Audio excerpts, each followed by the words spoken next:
سلامونه، وخت مو پخیر. د شمشاد او تاسو د 2 بجو خبري ټولګه ګورئ. نن دوشنبه د لنډۍ حق 27 او د ډسمبر 19 نیټه ده. په دې خبري ټولګه کې مو له سیاسي، امنیتي او اقتصادي مسایلو سربیره د نړۍ د مهمو پیښو هم خبره وو. په پیل کې پام وکړئ د مهمو خبرونو څپرکو ته.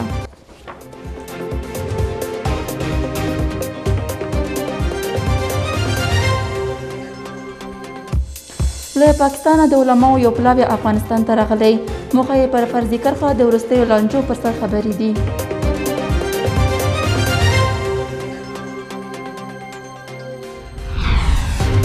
د نامنۍ له زیاتېدو تشویشونه. ملګري ملتونه وایي د تیر کال په پرتله افغانستان کې پیښې زیاتې شوي دي.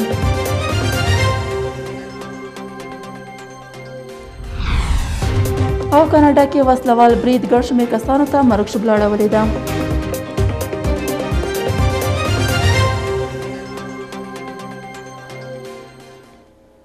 بشپړ خبرونو ته ښه راغلاست. زه سنم وزیري یم. خصوصي شرکتونو سږکال د $10 میلیون په ارزښت وچه میوه صادره کړې. د دغو شرکتونو مسؤلین وایي یاد صادرات یې اسټرالیا، هالند، جرمني، دوبۍ او سعودي عربستان ته کړي دي. یاد شرکتونه وایي په دغو صادراتو کې 300 ټنه وچه میوه شامله ده. دغه خصوصي شرکتونه زیاتوي چې د صادرې کړای شوې وچې میوې بسته‌بندۍ او پروسس چارې به نړیوال معیار دننه په هیواد کې شوي دي. پاکستاني رسنیو راپور ورکړی چې افغانستان ته د پاکستاني علماو پلاوی را رسېدلی. ویل کېږي چې دغه علما له دفاعي چارواکو سره د خبرو په موخه افغانستان ته راغلی دی. پاکستاني رسنۍ وایي دغه 4 کسیزه پلاوی به کابل او کندهار کې افغان حکومت سره د فرضي کرښې پر وروستیو شخړو خبرې وکړي. تر دې دمه څرګنده نه ده چې د فرضي کرښې ترڅنګ به پر نورو کومو مسایلو خبرې وشي. خو ویل کېږي چې پر شارزفیر د برید او افغان کډوالو د ستونزو په اړه هم خبرې کېدونکي دي. بل لور ته د پاکستان لپاره د افغان حکومت شارزفیر سردار محمد شکیب ویلي پر ډیورنډ فرضي کرښې د نورو ستونزو مخنیوي لپاره د افغانستان او پاکستان ترمنځ یوه ګډه کمیټه جوړه شوې چې دغه کمیټه به د دواړو لورو ترمنځ هر ډول شخړې او نورې ستونزې وڅېړي. پاکستان حکومت 500 افغان کډوال راخوشي کړي دي. پاکستان کې افغان سفارت پر خپله ټویټر پاڼه لیکلي په تیرو 2 میاشتو کې چې د پاکستان په زندانونو کې څه باندې 2000 افغان کډوال زنداني شوي دي. تازه افغان سفارت ویلي دی دوی له ډلې 500 آزاد شوي دي. اسلام آباد کې افغان سفارت ټینګار کړی چې د نورو زندانیانو د راخوشي کولو په تړاو هم هلې ځلې پیل کړي دي.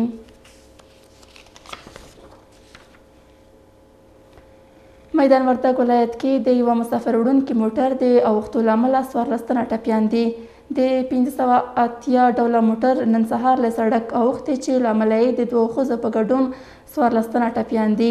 د میدان وردګ د عامې روغتیا رئیس وویل د پیښې ټپیان ولایتي روغتون ته لیږدول شوي دي او روغتیایي وضعیت یې د ډاډ وړ دی. یاد موټر له هلمند کابل ته روان و چې په لاره کې د بېغورۍ له امله اوښتی دی.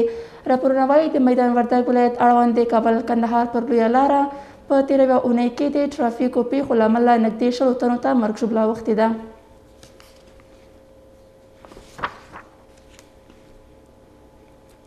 افغانان په ګاونډیو هیوادونو کې د ښه ژوند په لټه دي. د ملګرو ملتونو د بشري مرستو د همغږۍ دفتر یا اوچا وایي اوس مهال زرګونه افغان پناه غوښتونکي چې په ګاونډیو هیوادونو کې دي د خوندیتوب او ښه ژوند په لټه کې دي. اوچا تېره ورځ پر خپله ټویټر پاڼه لیکلي وو د نیول کېدو او ویستلو ویرې د ژوند ژغورونکو مرستو او پناه ورکولو مخه ډب کړې ده. د ملګرو ملتونو د بشري همغږۍ دفتر وایي د افغان کډوالو لپاره باید یو باور رامنځته شي او ګاونډ کې د هغوی حقونه خوندي او درناوی ورته وشي. اخوا د کډوالۍ ادارې هم ویلي چې افغانان هر کال د بېلابېلو سیاسي، اقتصادي او اقلیمي بدلون له اغېزې سره مخ کېږي.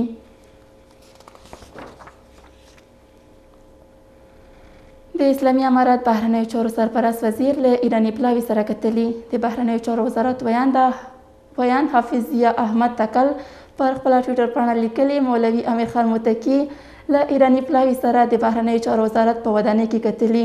ویل کېږي چې متکي په دغه ناسته کې ټینګار کړی چې ایراني رسنۍ دي د افغانستان مثبت او واقعي تصویر وړاندې کړي. په دغه ناسته کې د افغانستان لپاره د ایران د سفارت مرستیال حسین مرتضوي او ځینې نور ډیپلوماتان او د رسنیو یو شمېر استازي شامل وو. د ایراني پلاوي او مولوي امیر خان متکي ترمنځ په دغه ناسته کې کابل کې د ایران د مخکني سفیر د موجودیت او د حسن کاظمي قومي د کار په اړه هم خبرې شوې. حسن کاظمي کومي تر دې وړاندې د افغانستان لپاره د ایران ځانګړی استازی و چې اوس ورسره د سفارت سرپرستي هم پر مخ وړي.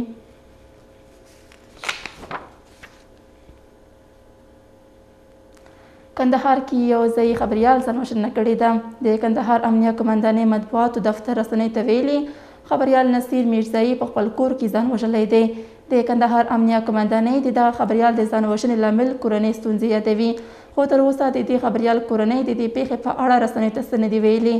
اخو ځینو راپورونو د نصیر میرزایی د ځان وژنې لامل اقتصادي ستونزې بولي.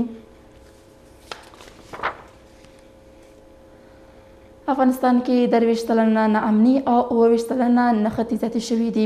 افغانستان کې د ملګرو ملتونو د استازولۍ دفتر یا یوناما وایي د تیر کال په پرتله افغانستان کې ناامني زیاته شوې ده. د ملګرو ملتونو دغه دفتر د روان زېږدیز کال د اګست میاشتې د 18 او نومبر میاشتې د 14 نیټې ترمنځ دغه پیښې او بریدونو شمیرلي چې د تیر کال په پرتله 23 سلنه زیات شوي دي.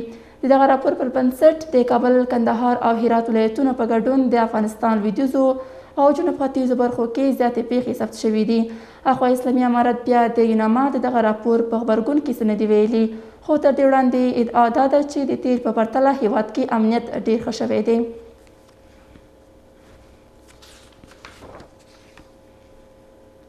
حامد کرزي ترکیې ته د خپل سفر په ترڅ کې له افغان سیاسونو سره کتلي. پخواني ولسمشر حامد کرزي ته نږدې سرچینو ویلي هغه له محمد محقق او نورو سیاسونو سره هم کتلي دي. حامد کرزي تر دې وړاندې د جرمني پلازمینه برلین کې هم له یو شمېر سیاسونو سره کتلي وو. ویل کېږي چې کرزي به له ترکیې وروسته هیواد ته راشي او د اسلامي امارت له چارواکو سره به ناستې ولري. نړۍ باید د افغانستان پر اوسني حکومت د بندیزونو له لګولو لاس واخلي. د اسلامي امارت مرستیال ویان بلال کریمي وایي د دې وخت را رسیدلی چې ستونزې د خبرو او ډیپلوماسۍ له لارې حل شي. د اسلامي امارت سرپرست حکومت د لګول شویو بندیزونو د لرې کولو او استازي د څوکۍ وخت غځولو له پریکړې وروسته دا خبرې کړي دي. په دې وروستیو کې د ملګرو ملتونو امنیت شورا یو پریکړه لیک تصویب کړی چې له مخې د اسلامي امارت او د هغه د اړوندو بنسټونو پر وړاندې د لګول شویو بندیزونو د څارونکي ډلې مسؤلیت تر راتلونکي وکال غځول کیږي.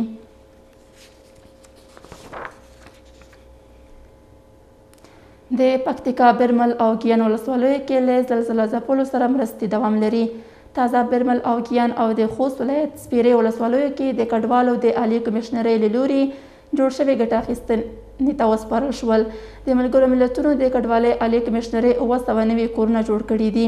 د یادې ادارې مسؤلینو ویلي زلزله ځپلو سیمو کې به یو شمېر نورې پراختیایي پروژې هم پلي کړي. سالنګ کې د وړمې شپې اورلګېدنې پیښه کې د مړو او ټپیانو شمېر له 500 واوښت. دغه پیښه تېره شپه د جنوبي سالنګ لوی تونل کې رامنځته شوې او په تیلو بار ټانکر موټر سربیره 12 ارادي مسافر وړونکي موټر پکې سوځېدلي دي. دغه پیښه کې د ښځو او ماشومانو په شمول 20 تنه مړه او له 15 زیات ټپیان دي.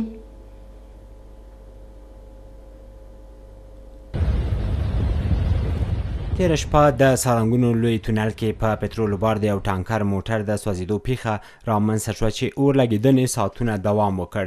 مسؤلین وایي د پیښې ځای ته د اور وژنې ډله او د دفاع وزارت سرتیري په وخت رسیدگی کړې او ګڼ مسافر یې ژغورلی دي. در اینجا حادثه صورت گرفته، بسیار یک حادثه ناگوار و خطرناک. تانکر تیل در گرفته و در پاریش از موترهای مسافربری مثل فرانکوش و غیرهم آنها هم زخمی صورت گرفته و سقف تونل هم ششته. وقتی که همین حادثه پیش شد شفاخانه ما آمادگی خاص داشت، تقریبا مریضا به شفاخانه ما آورده شد و یک تیم سیار از طرف ریاست صحت عامه آمدن و ساحه ما اینجا دیدیم، شاهدی بودیم که پرسنل محترم وزارت دفاع ملی کشور بسیار زیاد خوب درخشیدن، از کماندان صاحب فرقه آقای صاحب فرهاد گرفته تا آقای صاحب عباسی کماندان لوا آمدن، عملا خودشان در ساحه کار کردن که هر دوش به می حالت که می‌بینید به می حالت کار کردن به خاطر نجات همون شهیدایی که در ساحه گیر مانده بودند. ملي دفاع وزارت د پیښې سیمې ته د هوا له لارې د ژغورنې ډلې لېږدولې، خو د مسؤلینو په خبره ده چې پیښه دننه تونل کې رامنځته شوې وه، مهارولو یې ساعتونه وخت ونیوه. د اور وژنې عملیات له ځنډ سره مخ وو. د سهار تر 8 بجو پورې په بشپړه توګه اور مهار شوی دی. په دغه پیښه کې بدبختانه تر 12 پورې شهیدان او تر 29 پورې زخمیان لرو. البته یاد ارقام لا هم دقیق نه دي او د تغییر وړ دي او د سالنګونو لویه لار اوس مهال د ترافیکو پر مخ بنده ده. پیښه کې د وختي مرجوب لپاره دقیق ارقام لا هم نشته، خو د پروان ولایت مسؤلین وایي د اور لګېدنې دغه پیښه کې 12 ارادې مسافروړونکي کرولا ډول او فلانکوچ موټر هم سوځېدلي چې د ښځو او ماشومانو په شمول پکې 60 تنه مړه له 15 زیات ټپیان دي. او جنوبي خواته 8 تنه شهیدان سوي دي. دغه اړخ ته 1 تن بیګا شهید او 11 تنه نور بیا نن راویستل او روغتون ته راوړي دي چې هغه هویت نه څرګندېږي ځکه سوځېدلي دي او جسدونه واړه او غټ دي چې په هغه کې ماشومان، زنانه او سپینګیري داسې کسان پکې شامل دي. نو موټرونه تقریبا شاوخوا 12 موټرونه پکې سوځېدلي دي. د سالنګونو لوی تونل کې د ټانکر موټرو لګېدنې پیښه کې مسؤلینو د 55 تنه مسافرو ته مرګ ژوبله تاییدي، خو وایي ښایي دغه ارقام تر دې هم لوړ شي. د ټولګټو وزارت د سالنګونو لار تر پیښې وروسته د مسافر او هر ډول ترافیکو پر مخ بنده کړې او له ټولو مسافر یې غوښتي چې د دې وزارت تر بیا خبرتیا دې په دې مسیر سفر نه کوي. د ډسمبر 13 د کډوالۍ نړیواله ورځ ونمنځل شوه. په افغانستان کې له دې ورځې نه داسې مهال یادونه کیږي چې 9 میلیونه افغانان جلا وطنه او 3 میلیونه نور بیا په کور دننه بې ځایه شوي دي. د رئیس الوزرا مرستیال د کډوالۍ لامل اقتصادي ستونزې او پر افغانستان د نړۍ بندیزونه ګڼي. ورته مهال د کډوالو عالی کمشنري ویلي د افغان کډوالو د ستونزو حل په موخه له اسلامي امارت سره کار کولو ته ژمن دي. غونډه کې له ګاونډیو هیوادونو غوښتنه شوې چې د کډوالۍ نړیوال اصولو ته ژمنتیا ثابته کړي. دلته د کډوالو د نړیوالې ورځې په منځغونډه کې د اسلامي امارت د ریاست الوزرا اداري مرستیال مولوي عبدالسلام حنفي وایي له هیواده د کډوالۍ یوازینی لامل د افغانانو بد اقتصادي وضعیت او پر افغانستان د نړیوالو بندیزونه او فشارونه دي. ورته مهال د کډوالو بیرته راستنیدونکو چارو وزارت د سرپرست وزیر په خبره داسې کړی او هیوادونه شته چې د افغان کډوالو پر سر سوداګري کوي او د خپلو موخو لپاره یې کاروي. مسئولیت اخلاقی همه کشورهایی که در اشغال افغانستان دخیل بودند، مسئولیت اخلاقی آنهاست که بعض بندیزهای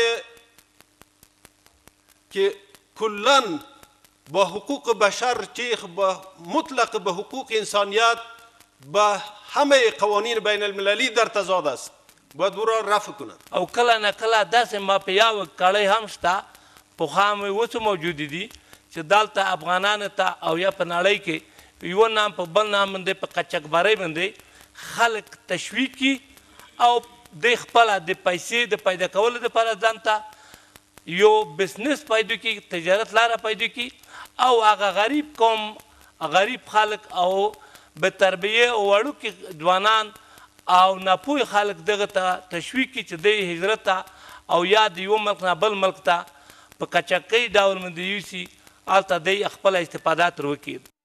د کډوالو او بیرته راستنیدونکو چارو وزارت اداري او مالي مرستیال هم وایي ځینې هیوادونه شته چې د سیاسي او اقتصادي فشارونو په واسطه افغانان کډوالۍ ته اړ باسي.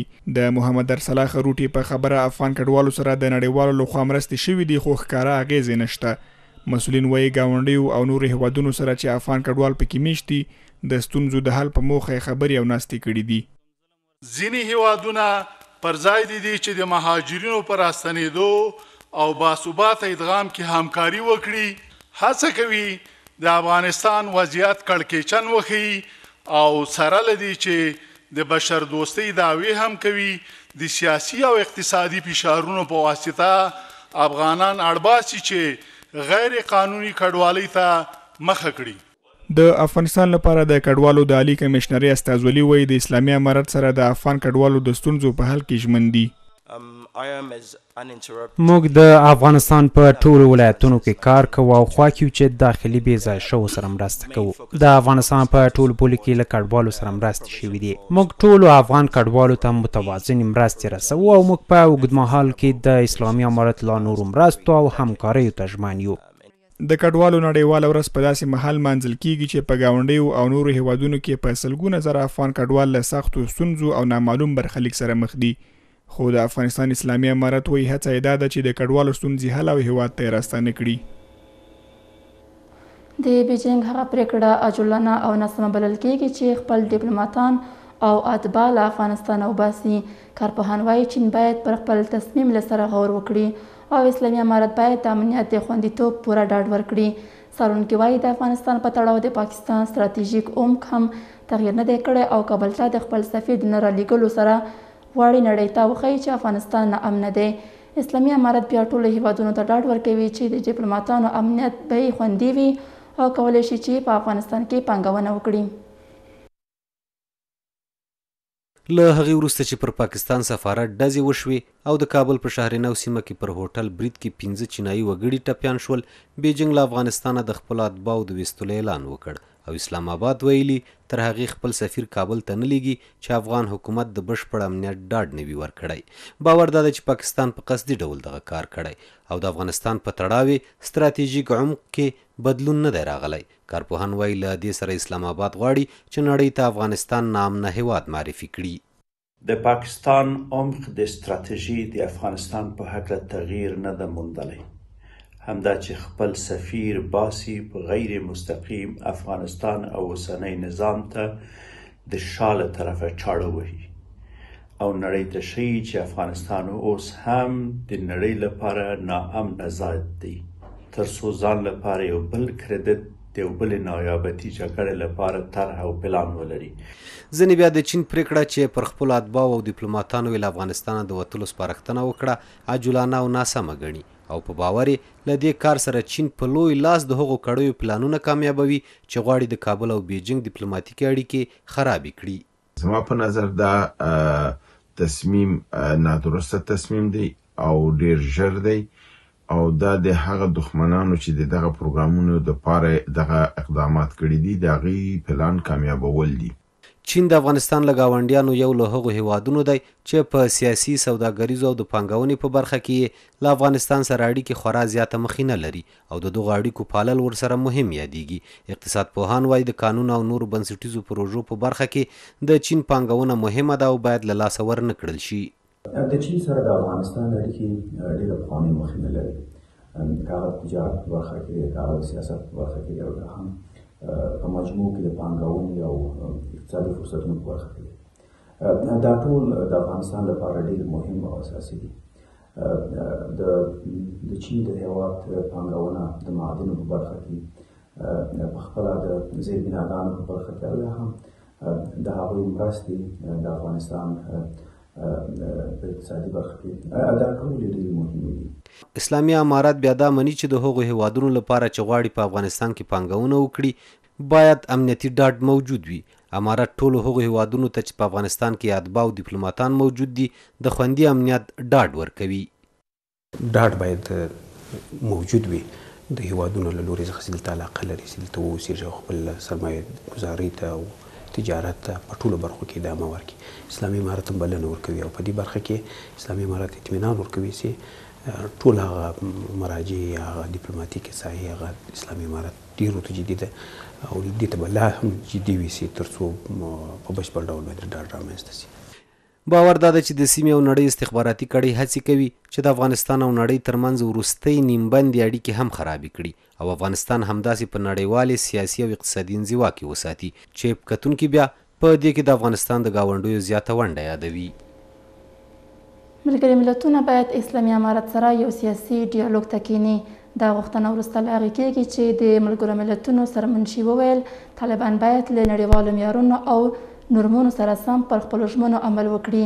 خو کارپوهان وایي کله چې افغانستان نړیواله انزوا کې اوسي څنګه کیدای شي یو غیر رسمي حکومت دې دا کار وکړی شي. دوی ټینګار لري چې لومړی دې د افغانستان سرپرست حکومت په رسمیت وپېژندل شي.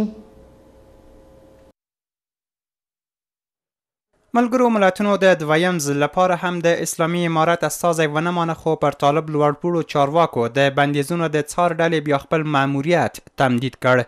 په داسې حال کې چې د اسلامي امارت مشران بهر ته د سفر بندیزونو سره مخ دي او په افغانستان نړیوال بندیزونه هم لګیدلي، ملګري ملتونه له اسلامي امارت تمه لري چې د نړیوالو معیارونو او اصولو مطابق ځان عیار کړي او په خپلو ژمنو عمل وکړي.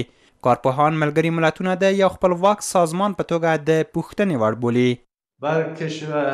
بر تمدن جهانی میتازه چطور جرأت میده سرنوشت ملل متحد برای خود که یک چنین حرفای بزنه؟ کدام کشورهای همسایه افغانستان نرم‌ها و استانداردهای بشری و نرم‌ها و استانداردهای بین المللی رعایت کردن و رعایت میکنن؟ این وحشت و بربریتی که در افغانستان و اطراف افغانستان است، دولت فعلی هم به خود حق میده که کارهای انجام بده که مطابق نرم‌ها و استانداردهای بین المللی نباشه.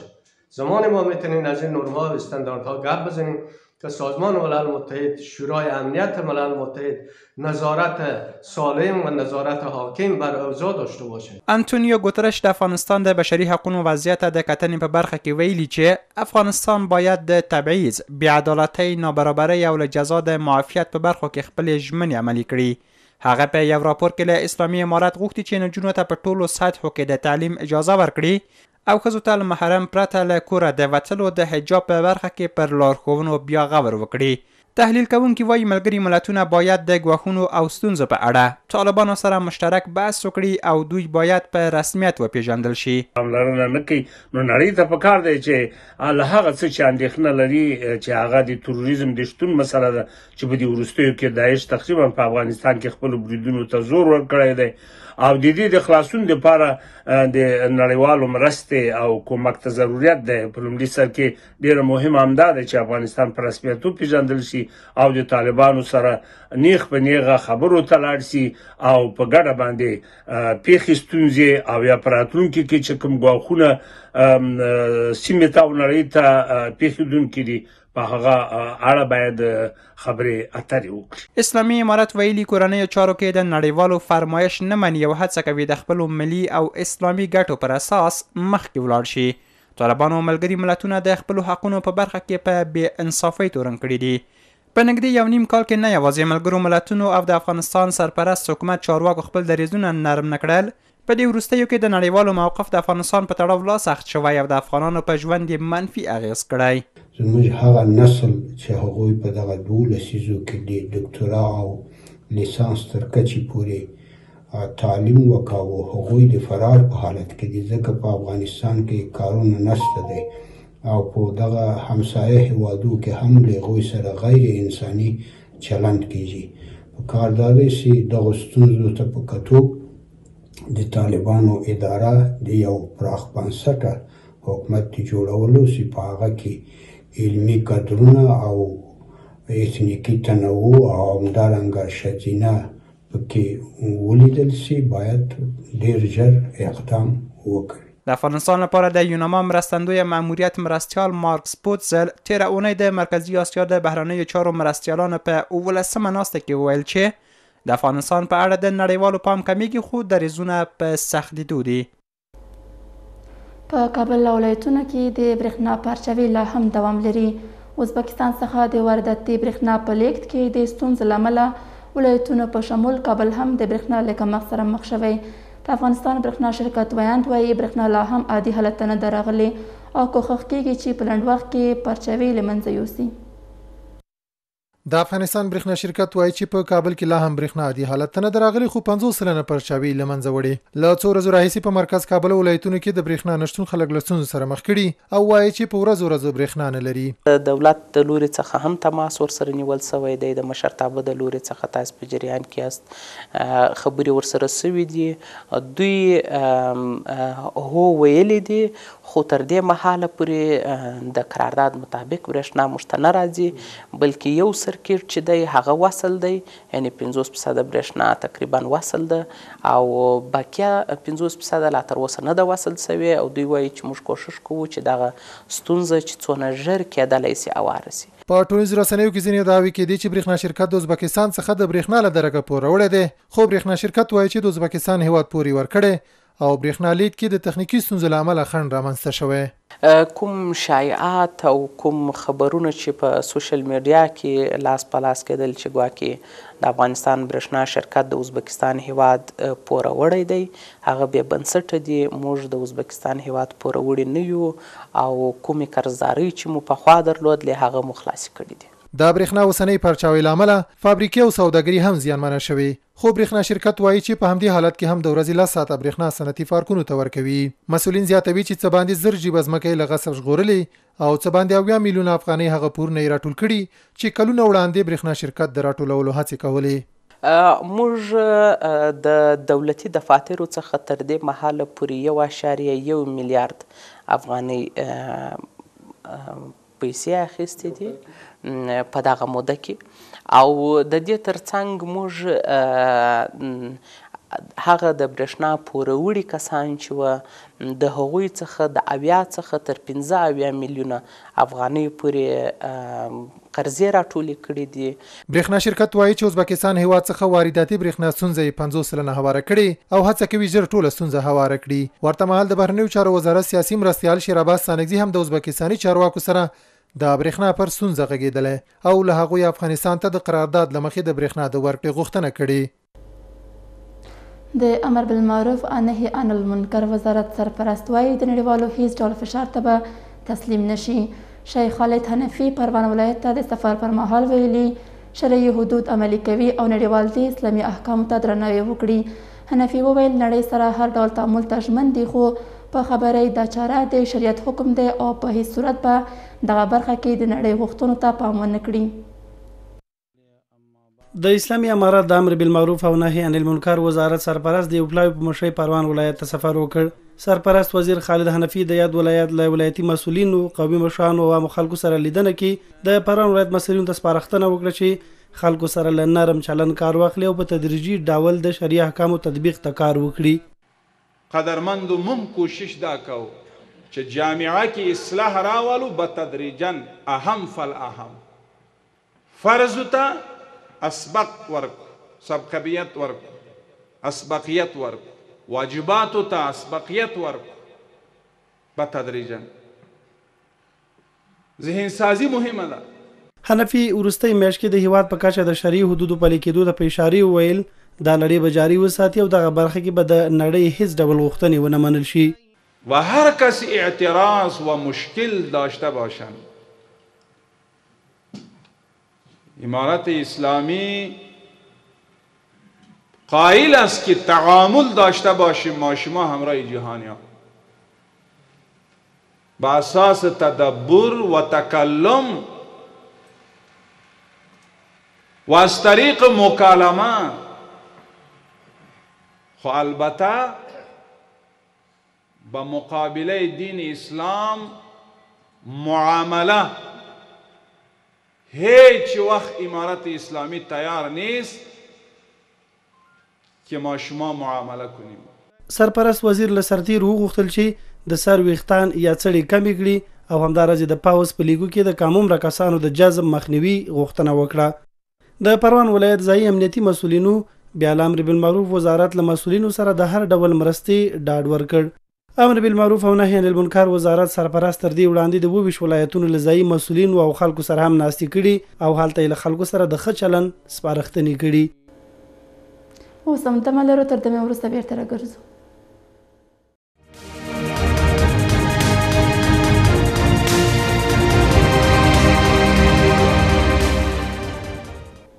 د خبرونو دوام ته ښه راغلاست. د هیواد په 25 ولایتونو کې د پولیو واکسین کمپاین پیلیږي.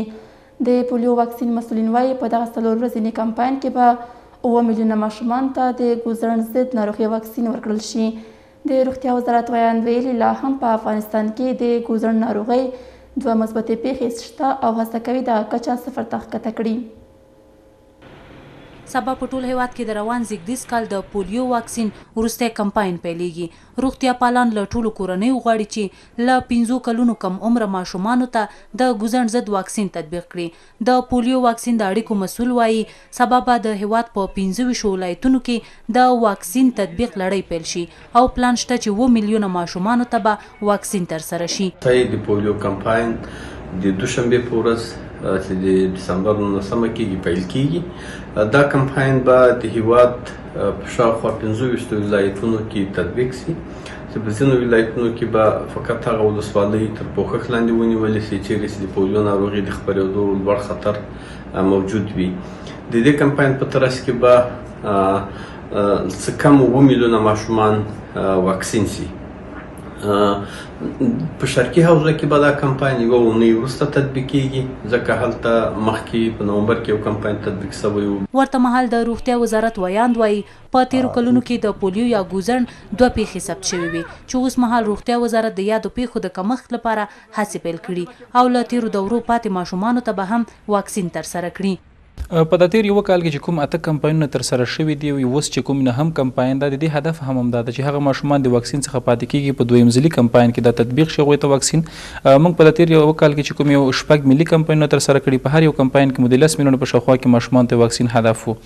په 2 فرعي کمپاینونو کې د اوس چې کوم فرعي کمپاین چې په 6 ولایتونو کې به تطبیق کېږي، هغه ماشومان چې د واکسین څخه پاتې دي هغوی د ټولو هیوادوالو څخه غوښتنه هم همدا ده چې واکسیناتورانو ته هغوی خپل ماشومان راوړي او هغوی واکسین تطبیق کړي. روغتیا پالان وایي پولیو یوه انتاني ناروغي ده چې عصبي سیستم خرابوي او د ماشومانو د فلج یا ګوزڼ لامل ګرځي.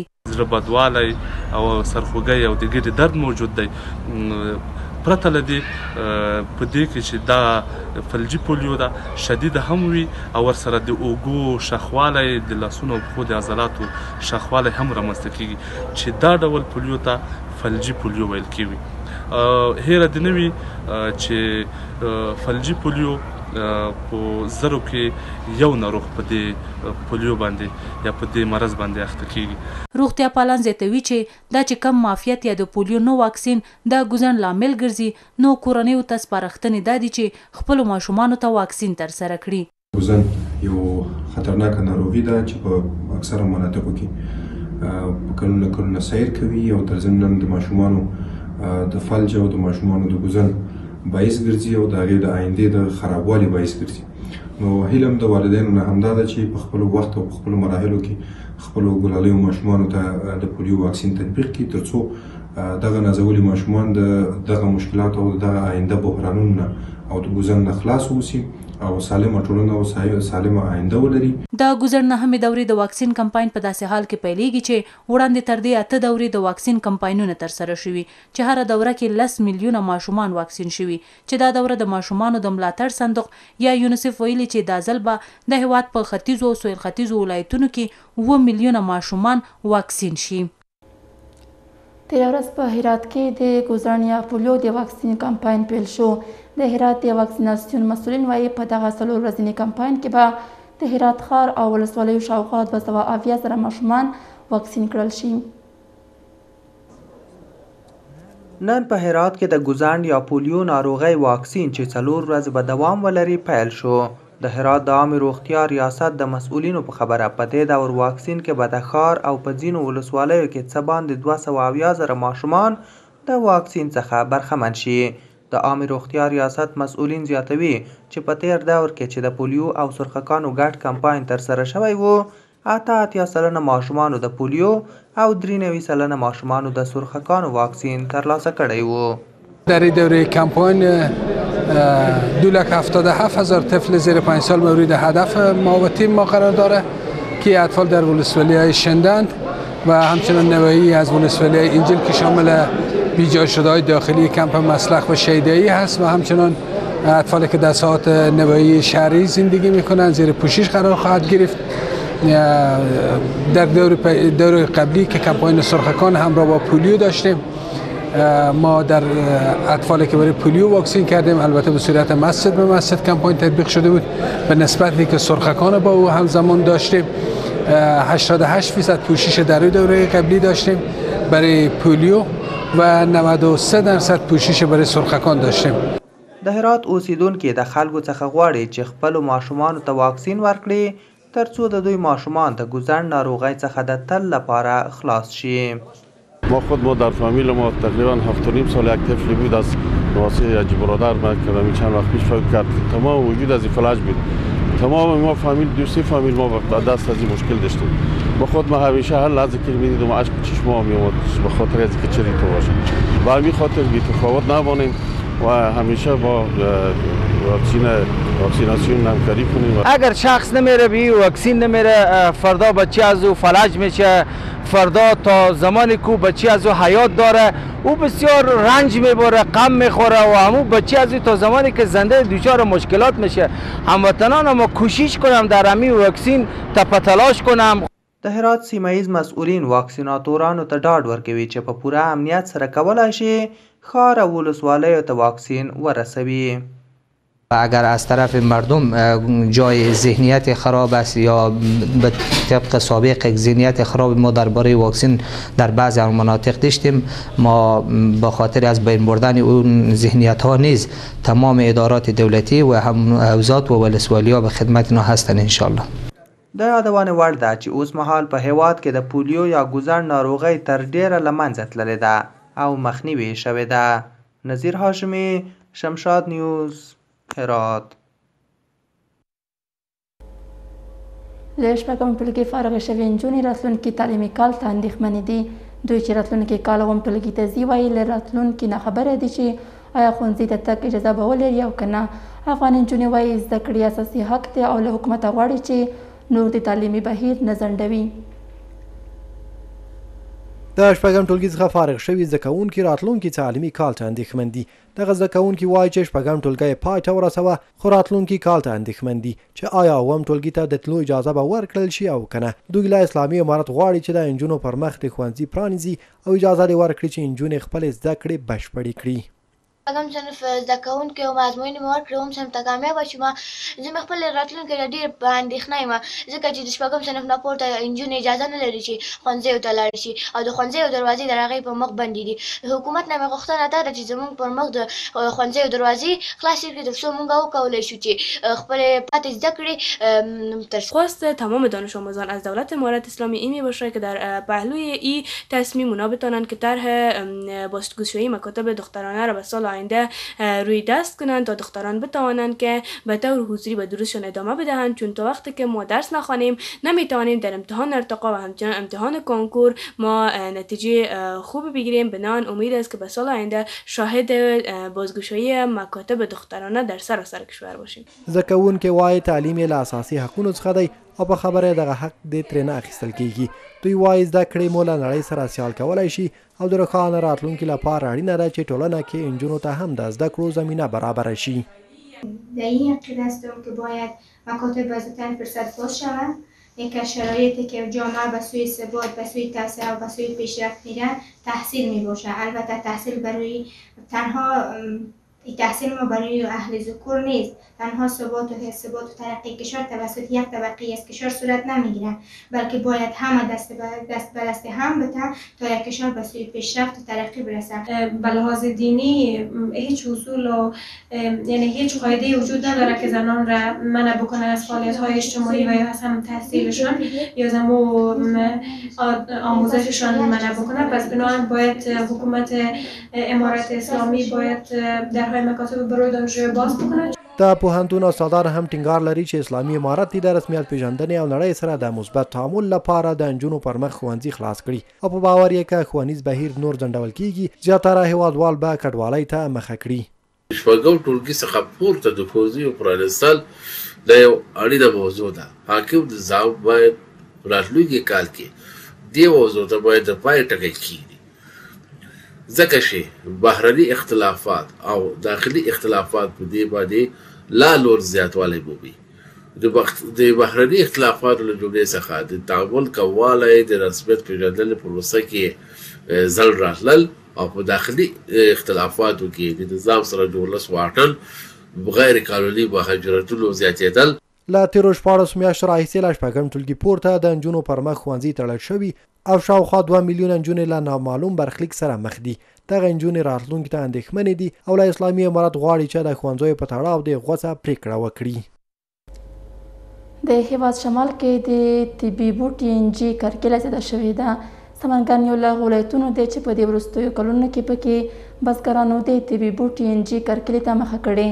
سمنګاني بزګران د انجي کښت تر کوکنارو ښه ارزوي، خو په بازارونو کې د دې بوټي له بې کیفیته تخمونو شکایت کوي او د کرنې او اوبو لګولو له ریاست په بازارونو کې د بې کیفیته تخمونو مخنیوي غوښتنې لري. د هیواد شمال کې د طبي بوټي انجي کرکیلې ته مخه کړې. سمنګاني بزګران د انجي کښت تر کوکنارو ښه ارزوي، خو په بازارونو کې د دې بوټي له بې کیفیته تخمونو شکایت کوي او د کرنې او اوبو لګولو له ریاست په بازارونو کې د بې کیفیته تخمونو مخنیوي غوښتنې لري.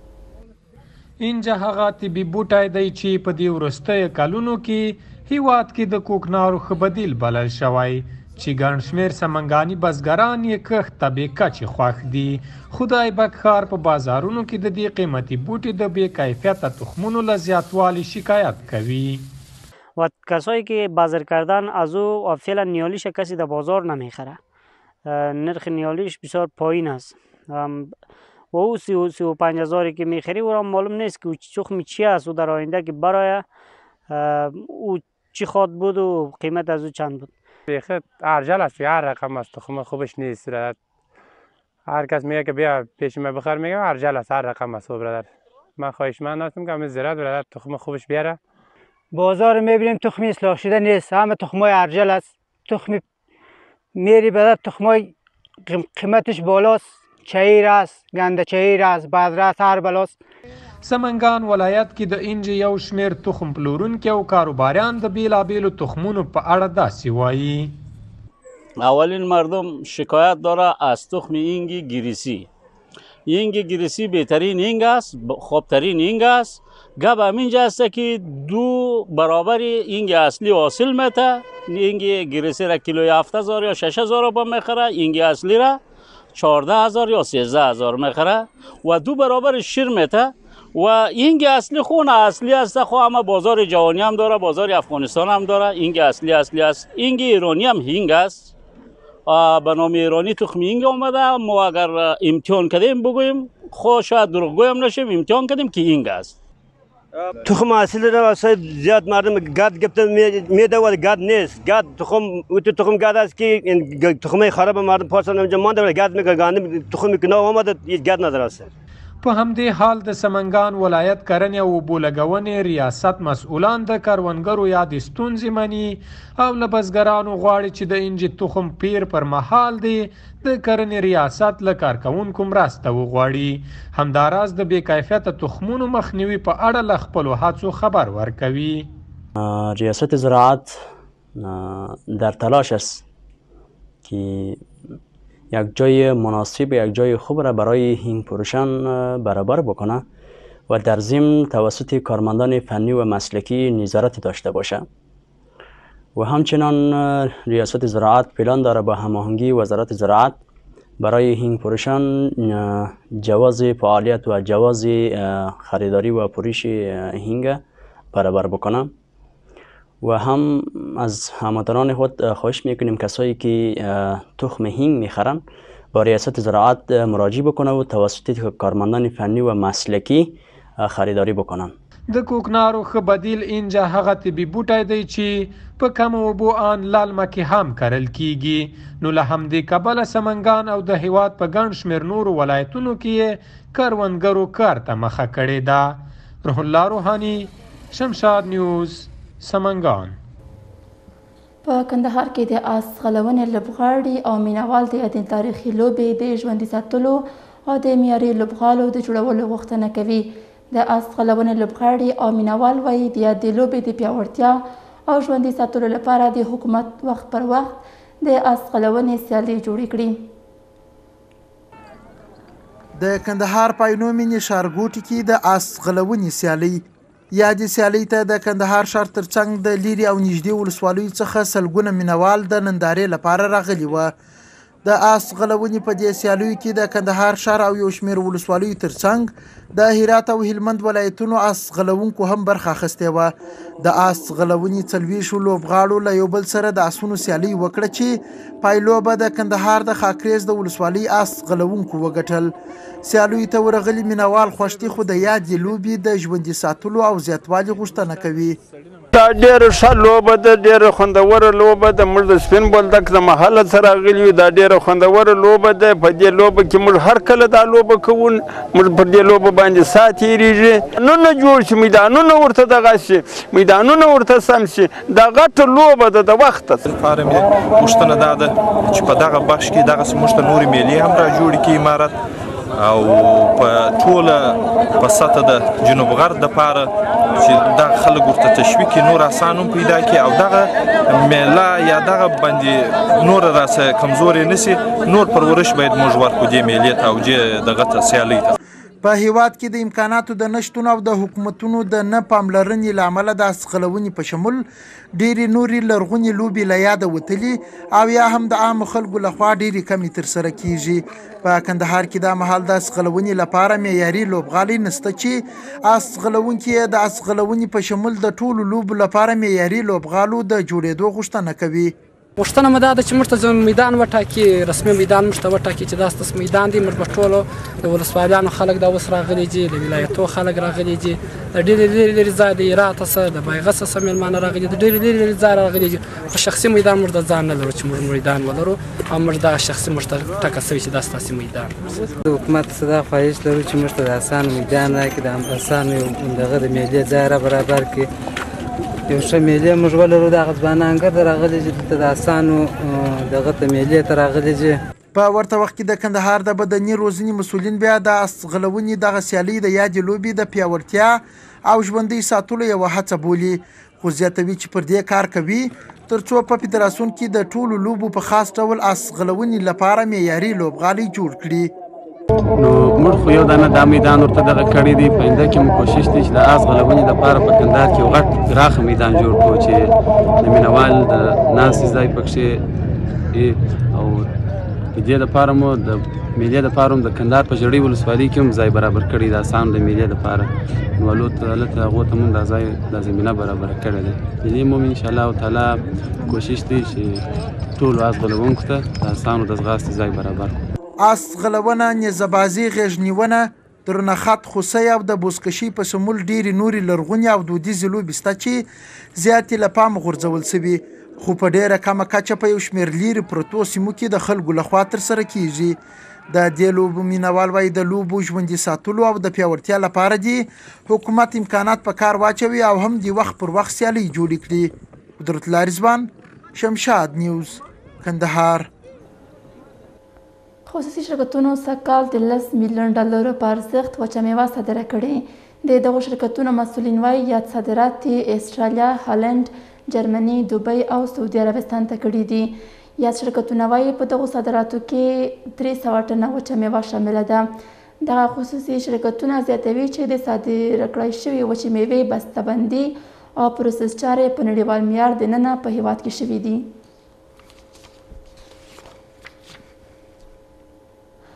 پاکستاني رسنیو راپور ورکړی چې افغانستان ته د پاکستاني علماو پلاوی را رسېدلی. ویل کېږي چې دغه علما له دفاعي چارواکو سره د خبرو په موخه افغانستان ته راغلی دی. پاکستاني رسنۍ وایي دغه 4 کسیزه پلاوی به کابل او کندهار کې افغان حکومت سره د فرضي کرښې پر وروستیو شخړو خبرې وکړي. تر دې دمه څرګنده نه ده چې د فرضي کرښې ترڅنګ به پر نورو کومو مسایلو خبرې وشي. خو ویل کېږي چې پر شارزفیر د برید او افغان کډوالو د ستونزو په اړه هم خبرې کېدونکي دي. بل لورته د پاکستان لپاره د افغان حکومت شارزفیر سردار محمد شکیب ویلي پر ډیورنډ فرضي کرښې د نورو ستونزو مخنیوي لپاره د افغانستان او پاکستان ترمنځ یوه ګډه کمیټه جوړه شوې چې دغه کمیټه به د دواړو لورو ترمنځ هر ډول شخړې او نورې ستونزې وڅېړي. پاکستان حکومت 1500 افغان کډوال راخوشي کړي دي. پاکستان کې افغان سفارت پر خپله ټویټر پاڼه لیکلي په تیرو 2 میاشتو کې چې د پاکستان په زندانونو کې څه باندې 2000 افغان کډوال زنداني شوي دي. تازه افغان سفارت ویلي د دوی له ډلې 1500 اساس شوي دي. اسلام آباد کې افغان سفارت ټینګار کړی چې د نورو زندانیانو د راخوشي کولو په تړاو هم هلې ځلې پیل کړي دي.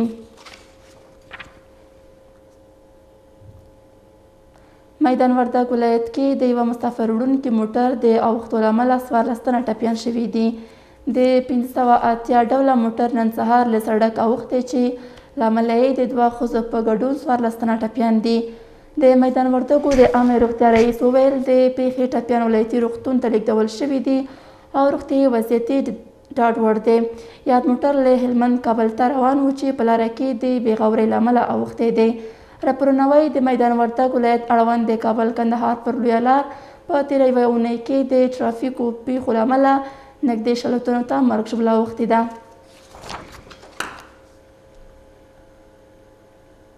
افغانان په ګاونډیو هیوادونو کې د ښه ژوند په لټه کې دي.